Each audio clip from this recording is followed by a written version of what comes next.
So do you still travel around and visit a lot of schools? I haven't much lately. I probably haven't for the last 2 years, but before that, yes, I would go over to Columbiana, Ohio, to Mr. Nibel's school. I'd go anywhere. When Mr. Harrison had a school, I'd go up there as often as I could. In your opinion, oh,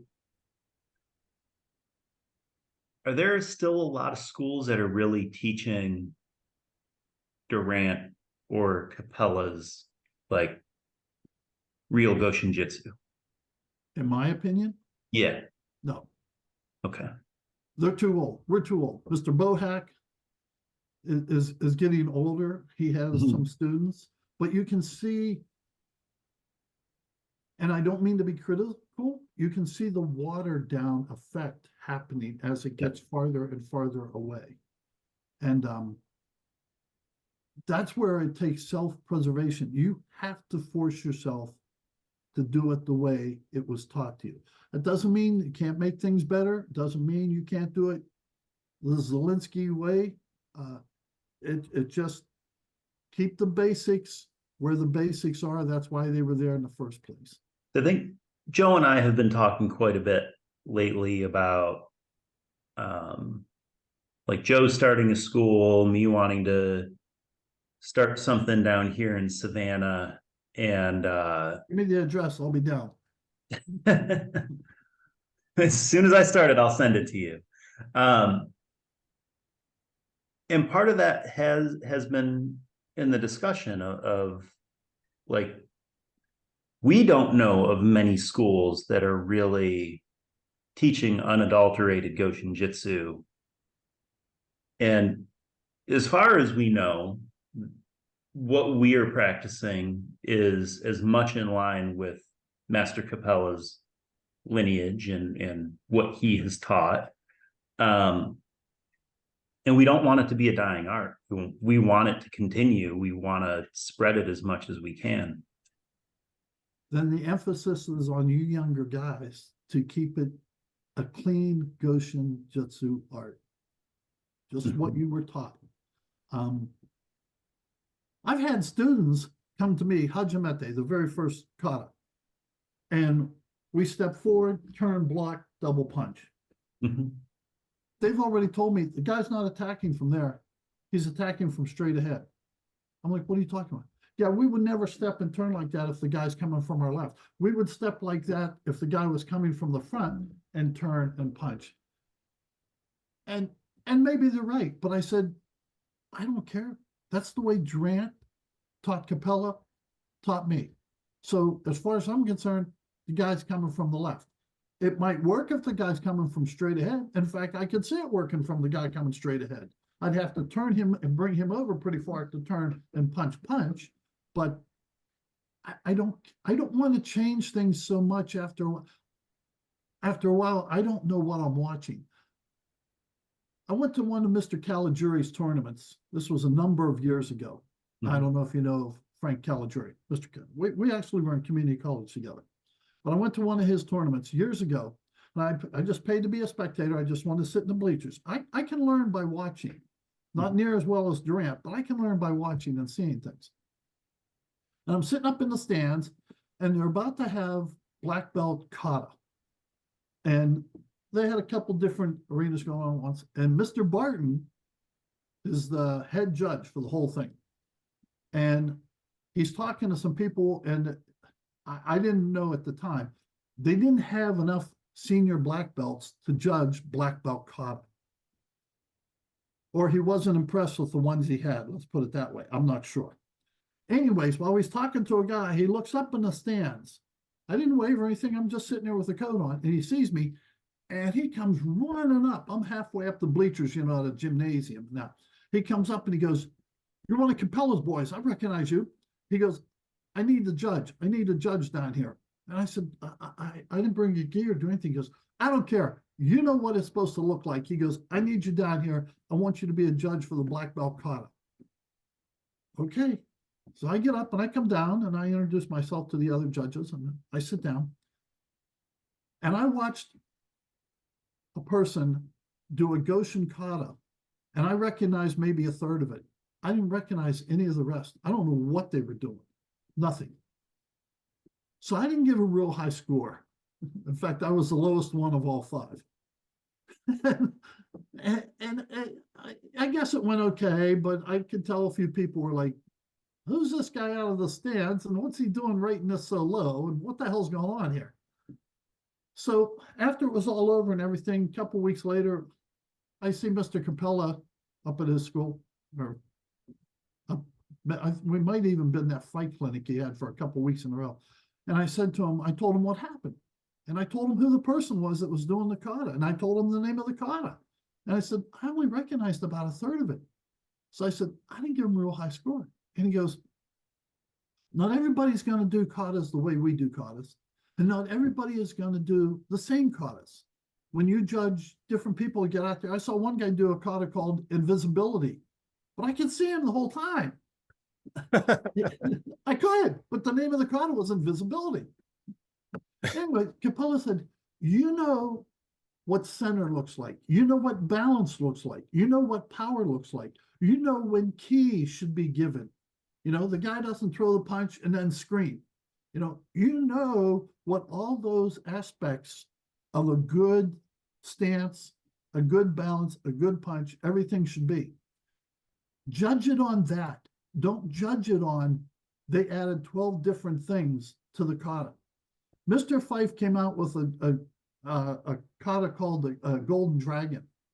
It's kind of a mixture of a bunch of our Goshin ones, but he picked out little parts that he really likes. Well, it's not really a Goshin kata, it's a Mr. Fife kata. I can't go to some tournament and have him do it and do it perfectly and give him a low score. But I can't give him a high score if I say, well, that's not a true Goshin kata. I don't know what that is. I have to judge on whether or not he raises his heel, whether or not his back leg's locked, whether or not his key is timed with his punches or his kicks or his blocks. And I learned a lot from Mr. Capella there just by, you don't have to know the kata, but you know what works and what doesn't. You know when they have power and when they don't. At the soaring tournament, I saw a girl do a fabulous kata. Never heard of it, didn't know anything about it. But she never looked once. She would turn and do the technique. She would turn and do the technique. And I remember being taught, eyes, feet, hands. If you don't look, now some people will argue, well, I just know it's coming from here. I know it's coming from here. Okay, but in a kata, we teach you look, turn, and do the technique. And she never looked once. She knew the kata so well, she could have taken her head off and put it on the bleachers and done the whole kata. And it's like, so I gave her an average score and I went over to her and I said, you know the kata so well. Now make it realistic, like you're really fighting somebody, not just out there doing movements. Look and fight. I said, you didn't look once. She goes, I didn't even think about looking. Huh. I could be completely wrong. People might argue with that and say you shouldn't have to. I think you should have to. So I won't argue with you. I like to know what I'm looking at. Well, like you said earlier, you have to be in control, right? And part of being in control is knowing what your target is. And you can't do that blindfolded, really. I punched my mother right in the nose one night. No. I was first degree black belt. I'd moved into their basement, getting ready to refurbish an apartment, get married, move in. And she came down to the basement one morning. She never comes down. She came down to the basement one morning to offer to cook me breakfast before I head off to work. And I'm leaning over a sink, brush my teeth, and she taps me on the right shoulder. Before I know it, I had turned, put my fist, and I pushed her nose in enough that immediately watered her eyes, but didn't cause her nose to bleed or anything. She didn't have time to even react or snap back. And I pulled my hand back and like, oh, Mom, I'm so sorry. I'm so sorry. And she goes, what'd you do that for? And it's like, without even thinking. So if you don't have control, I make some of the students at the school that I go to right now, there's a heavy bag. And I make them stand there. I make them punch. Good technique. But I call out whether or not it's their daughter or whether it's a bad guy. and I don't call it out to the absolute last second. I want to see if they have enough control. Because anybody that's really trained well can throw a real good technique, but can you totally control it? And if I call it's their daughter and they hit that bag hard, I'm like, yeah, how would your wife feel? How would you feel right now if that was your daughter and you hit her like that? Anyways, that's little crazy things I do. Can I ask you guys questions? Yeah, Yeah, fire go ahead. away. When you teach somebody to break a board, what do you tell them to do? And I'm not looking, I just want the Joe or the Mike. The first time they do it, you tell them to aim past the board, Okay, right? Tell I'm them asking you. that you line it up, maybe give it a slow practice, and then when you're ready to do it, you commit and you make sure that you're aiming like an inch past the board. Okay. Yeah. I usually will start with maybe a little, it's sort of a pep talk where I say, you know how to do this technique, and we taught you how to do this technique, and the technique works. The number one reason why it wouldn't work is if you don't believe it's going to work, and you should believe it because I taught you. And if you don't believe it, that means you don't believe in me. So believe that it's going to work. Because if you don't believe, you're not going to really do it. You're going to kind of do it, and that's when it doesn't break. That's when it hurts. So if you really believe it's going to work, then generally speaking, it will, because you've learned this technique. Then, as Mike said, make sure that they're aiming through the target, not onto the target. Then I have them, as Mike said, breathe a few times, really get kind of mentally prepared, get them kind of excited, because the first time they do it, they've never done it before, and it's exciting. This is what they've seen on TV, and this is what they've seen in the movies with the every karate show. They're breaking boards. It's like the cool thing, and it is a cool thing to do. So I build them up a little bit so that when they do it, when it does break, that they get that burst of confidence, which I think is the most important part of breaking the board. We can practice techniques in the air. Why are we doing it on a board? Well, to show that they can do something, that it does work and it does break. So They feel the resistance. yeah. Okay. Mr. Capella gave me a bunch of stuff that he has collected over the years, and I've kind of sifted through it. And one of them is he has two guys standing on a chair, and they're holding a board up, one on this side, one on this side. And he jumps up and does a flying side kick and breaks the board.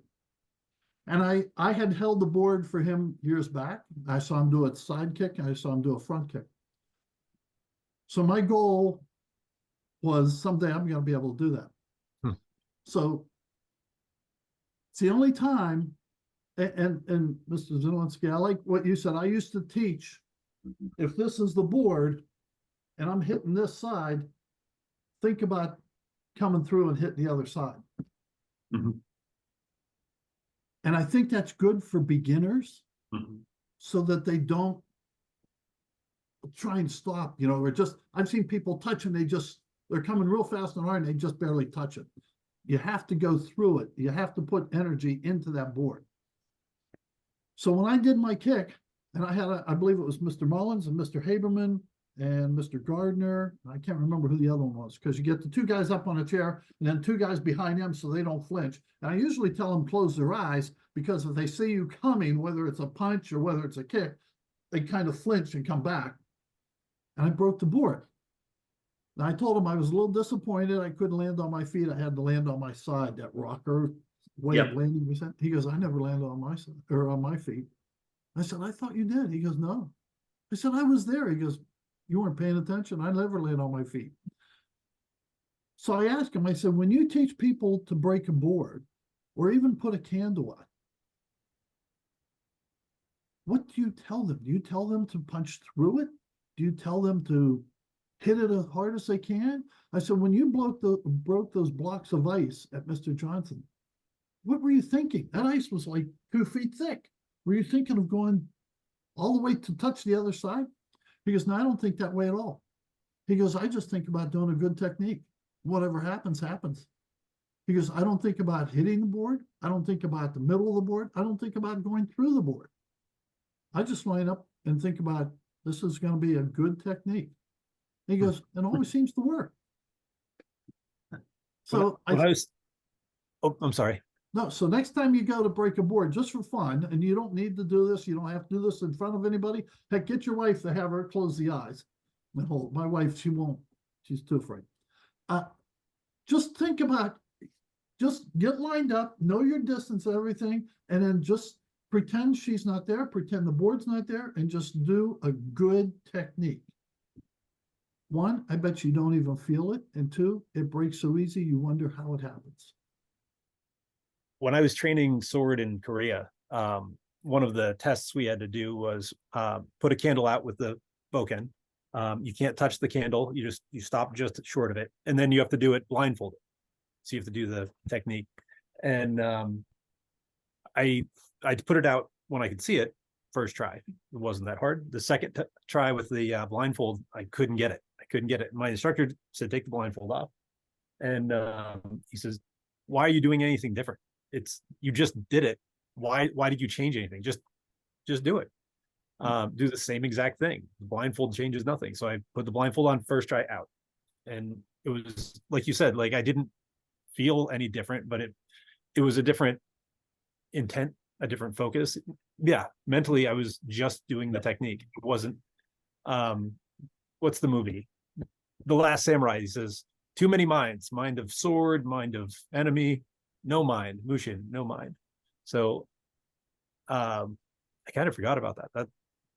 The breaking story that well, one night I came up to Mr. Otera's school and you guys were, I'm pretty sure both of you were there. And I brought some boards and some candles. And after you guys had loosened up and warmed up a bit and everything, Mr. Otera's like, what do you want to do tonight? And I said, well, let's do some good punches. And I said, I brought candles and I brought boards. What do you guys want to do first? And you all picked candles first. And I don't know if you remember me saying, I said, so you picked the hardest one first. The boards are much easier. And last thing before I stop asking you questions, because I've had this discussion with Mr. Mullins. When you punch a candle and put it out, of course, we're not touching it. Is it the cushion of the air in front of the fist, or is it the vacuum as you snap your fist back? What makes that flame come off that wick? So I'm a huge nerd, as you are aware. And well, that's why I ask you, because the last thing you showed on, what was that, the punches? Yeah. You did a chart? Yes. Yep. I did a graphical analysis of a punch. Well, I'd like to see that on candles. So years ago, I had access to 1,000 frame per second high-speed camera, and I did the candle punch, and I did it two different ways. Because when I studied Kumdo, we also did all these candle things, and we did an empty hand candle punch, but they didn't snap their punch. So they just did a thrust punch and put the candle out that way. And traditionally, when I had done it with Mr. Otero, I had done a snap punch. And I was really curious because Mr. Otero told me that it was the vacuum coming back. But when I do the thrust punch, it's not creating that vacuum. So I did a video analysis, and I guess I shouldn't be surprised, but when I did the thrust punch, the candle went out away from me. It was blown out and the smoke went away from the punch. But when I snapped the punch, the candle went out towards me and the smoke came towards me after it went out. It was exactly what I was told, but it still blew my mind. I was well, is that because if you take a candle and you blow it out, you know, the excess smoke that comes up, if you take a match and light up here, that flame goes right back down to the wick. Yep. I'm wondering if when you punch, you push the flame off the wick, and then as you snap back, you pull it back, relight it, and then pull it off the backside coming back. I don't know. I don't know that either. Hey, I'm just a student. I don't know. I'm allowed to ask questions. The candle was actually burning with the candle. The wick does burn, but it's the as the wax melts, it releases gas that burns. That's why the candle burns as it does. So, and that's why you can relight it through the smoke. Well, I knew if anybody would know, you would know. So I think when it's a thrust punch, if you do it right and the candle goes out, you're pushing the cushion of air. And with the snap punch, it is pulling it and creating the vacuum. All right, thank Got all you. excited. I don't know. I can't control my nerd-like impulses. No, I like them. Joe, All the right, next experiment has to be two candles next to each other with a snap punch where you put out the first one and relight it with the second one. Oh, you do we that, I did want to do see it. Yeah. in Korea. We did bundles of candles too. My sword instructor would he had a bundle of 50 candles that were all just wrapped together, and he got them all out with a punch. It was astonishing and something I probably wouldn't believe. The flame was big. It was really, really cool. We would do a row of candles and try to put them out to make sure you were getting the full unbendable arm, that full extension through the punch. Mike, you made me think of something. Oh, go on YouTube and look for Goshin, and you want to see the difference in Goshin. There's right now a school that I've been to, and when they teach in Maroto, they teach just one hand coming up, just one hand coming up. The other hand does absolutely, it's a dead. It does absolutely nothing. And I'm not trying to be critical. I'm trying to think, do they snap their hip and they have that good? So their hip is taking up, they're balancing their body with their hip on this side and their arm on this side? Or do you need that second hand? Now, Capella, I've been at black belt tests with him. He's asked me to come a couple times. And he'll ask, how many blocks are there in a Maroto block? And the correct answer is 3. 1, 2, 3 comes down. This block's coming up, blocks across, this blocks across and pulls in. Mm-hmm. But there's a style right now from one of Durant's instructors to his student that teaches just one hand, just throw it up, and that's it. My thought. So over the last, I don't know, 5 years or so, I've worked out in Uechi-ryu, and every time I go back to Erie, I work out with one of our friends that does Goju-ryu. Both of those styles are really heavily dependent on Sanshin, the kata. Is that I can't remember his last name. Is that Eddie? Eddie, yeah. Yep. Very Yep. nice guy. Yep. One of my takeaways from that was, even if you're doing a one-armed movement, you have to have the right body structure. So if one arm is moving, that other side of the body has to be tensing or flexing in some way to support and counter the other side. You have to have that reciprocal action. So if that hand is sitting at their side, just kind of loose, and nothing's happening through the shoulder, the scapula, the lats, then that one-armed block probably isn't all that effective. It doesn't look it to me, but again, I'm a little biased toward two hand, and they're missing the extra bonus of the other hand now is cocked and ready to go. Yeah.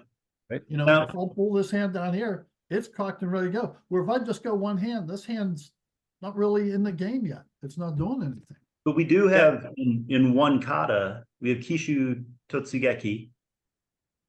And that very first movement is step out and do cross body block, downward cross, one arm. Yeah. Right? Watch Capella's hips in that. Right. The whole body's engaged. Yeah, I think he is reciprocating, but you're right. I think at a first glance, or somebody who's never done it before wouldn't know that. They would think it's just swinging the arm. But I saw Mr. Mullins do that kata.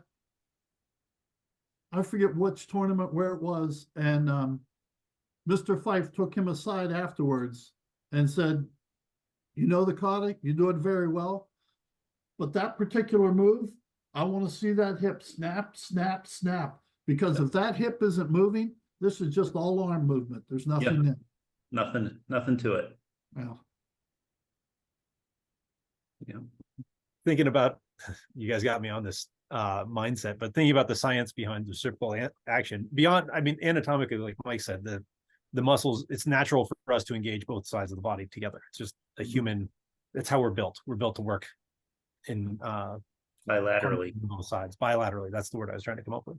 But in physics terms, if you're going to rotate something this way, you need something to rotate the opposite way to conserve your momentum. Otherwise, it's putting torques on your body that it requires extra force from other parts of your body. So it's not going to be as strong as it could be if you've got both going.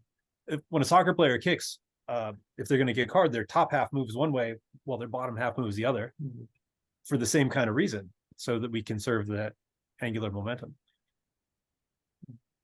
Yeah, my son-in-law's a professional soccer player, at least he was.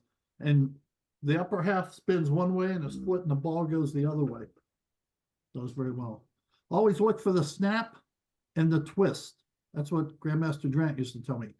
Look for the snap and the twist. And I found recently teaching people Morotos that if I can get them to twist this wrist more, it pulls the elbow in tighter and makes it stronger. Where if they leave it out, it's just like they're flicking.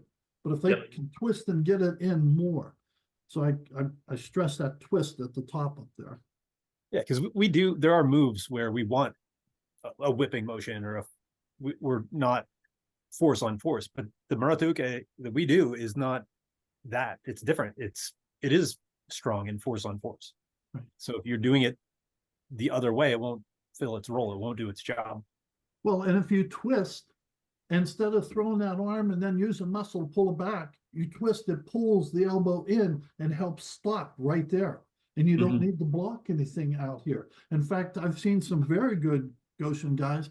Actually, the elbow comes in a little bit toward their center, which is fine, because if the punch is here, it's like a wedge and your punch is going outside of them. They don't care. They're only this wide. That's all they're blocking. It's like your belt. It only protects 2 inches of your body. That's all. It doesn't matter. That wedging idea struck home. That was another visit to Pittsburgh when I first kind of put those things together. Mr. Otero showed us and explained it to us, but sometimes you have to hear a different voice for it to just click. And something about how you guys explained it, just all of a sudden, like, oh, right. Like we're deflecting it. It can't get to me. If I've taken this line in the center, there's no technique they can try to get to unless they're going around me. And I still have the advantage then because I'm in a straight line. Yeah, if I come at you with a wedge, everything coming toward me has to go out. 7-3 movement was never shown to me better than when I had a little dog. I used to chase that little guy, and he'd stand right in front of me, get low and all set to go. And when I dove for him, he'd either go right or go left.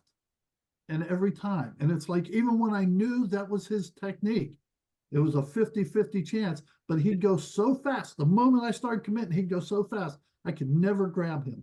And I thought, this guy is so good at 7-3. Do you find it's in your life, no matter where you are or what you're doing? Not always consciously thinking about it? Yeah. I wrote an article. My first website that I made years and years ago for martial arts, I made an article on there. Karate is not for everyone, but it is for everything. Because there's no part of my life that didn't get better because I did martial arts. Well, I like that. I'll steal that from you. Okay, that's fair. All right. I could go on all night. I got lots of things, but we don't have any more questions, I don't think. Yeah, I don't think so. If there's any, but this last part it was off the script and it's been my favorite part. So, Yeah. there's anything else that you want to add? I have about 10 more minutes before I've got to go for dinner. So I have my old original karate book. And when I would go to class and something would hit me or Capella would say something or whatever, I'd write things down. And some of it I came up with it. Some of it I didn't come up with it. That form, movement, reflex, perfection, I came up with that trying to figure out how to teach kata. But I remember this, and I don't remember who or how I came up with this, but it's let your blocks move with the penetrating pain of your strikes. I think I came up with this because I saw Capella do a Moroto that stopped the fight.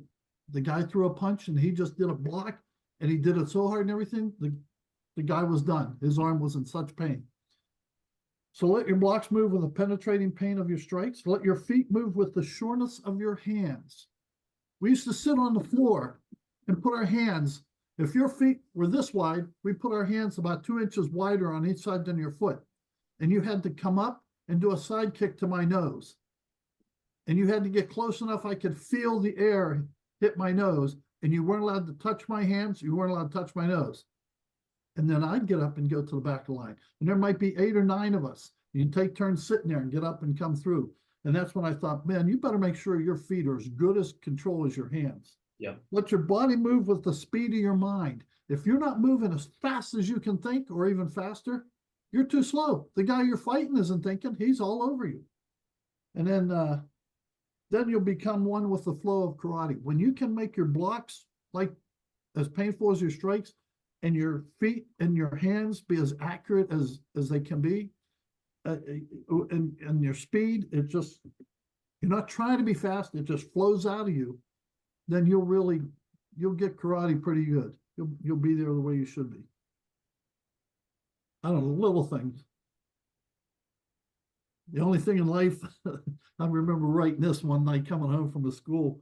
Oh man, I've been working all day. I skip dinner. I drive up to Union City. I used to draft behind tractor trailers on 79. I'm driving a little Volkswagen, 67 Volkswagen Bug, and just lift up and be sucked in behind them.